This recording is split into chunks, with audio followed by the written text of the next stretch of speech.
తెలియదు కానీ మరి అన్యాయంగా పెద్దలు శాసనసభాపతి గారి మీద ఒక 16 18 అలా ఎంతోమంది మీద మరి లోకేష్ గారి మీద ఆయన యువగలవని వెళ్తూ ఉంటే ఇలా రకరకాలుగా కొన్ని వేల కేసులు అన్యాయంగా బడాయించడం జరిగింది. అది కేవలం రాజకీయ ప్రేరేపిత కేసులు, సబ్స్టెన్స్ లేని కేసులు.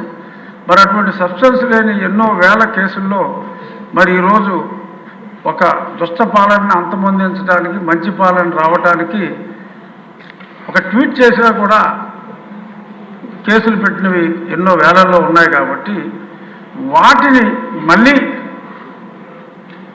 అంత law will take its own course of action ఇటువంటి రొటీన్ డైలాగులు కాకుండా ఒక నిర్ణయం తీసుకుని సమిష్టిగా ఆ నిర్ణయం ద్వారా, ఎందుకంటే గవర్నర్ గారే స్పష్టంగా పేర్కొన్నారు కాబట్టి ఆ నిర్ణయం ద్వారా ఈ అన్యాయంగా కేసుల్లో ఇరుక్కున్న వారికి స్వాంతన చేకూర్చే విధంగా మరి చేయాలి. అవసరమైతే క్యాబినెట్లో పెట్టి మరి గవర్నర్ గారు అప్రూవల్ తీసుకునే దిశగా మరి హోమ్ మినిస్టర్ శ్రీమతి అనిత గారు చర్యలు తీసుకోవాలి అని చెప్పి సభాముఖంగా మీ ద్వారా విన్నవించుకుంటున్నాను. ఎందుకంటే ఎన్నో వేల మంది సఫరర్స్ ఉన్నారు. కోర్టులకు వెళ్ళి ఇవన్నీ చేసుకోవాలంటే ఇది అయ్యే పని కాదు. కాబట్టి మరి గౌరవనీయ ముఖ్యమంత్రి వర్యులు సభలో లేరు కాబట్టి నేను మీకు ఉప ముఖ్యమంత్రి గారు పవన్ కళ్యాణ్ గారికి, ఎందుకంటే ఆయన కూడా అలాగే బాధితుడు. సో కాబట్టి ఆయనకు తెలుసు పెయిన్, సాక్షాత్తు ముఖ్యమంత్రి గారికి తెలుసు.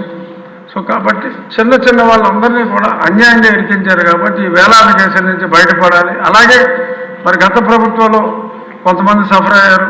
సఫర్ అయిన వాళ్ళకి అప్పుడు పోలీస్ సెక్యూరిటీ ఉంటే మరి ఇప్పుడు ఈ ప్రభుత్వంలో ఉన్న ఎమ్మెల్యేలకు కూడా మరి కొంత సెక్యూరిటీ తొలగించడం జరిగింది. ఫర్ ఎగ్జాంపుల్ ఇందాక మాట్లాడిన రెడ్డప్ప గారు మాధవ్కి మరి 2+2 ఉంటే 1+1 చేశారు. కడప లాంటి ప్రాంతంలో ఒక మహిళ పోరాడుతూ ఉంటే మరి 2+2ని 1+1 చేయటం, ఇలాంటి కొంతమంది వాళ్ళు చెప్పుకోలేని ఉంటాయి.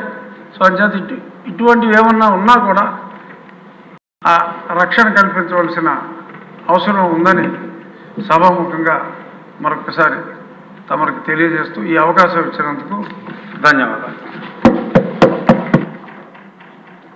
గౌరవనీయులు సోదరులు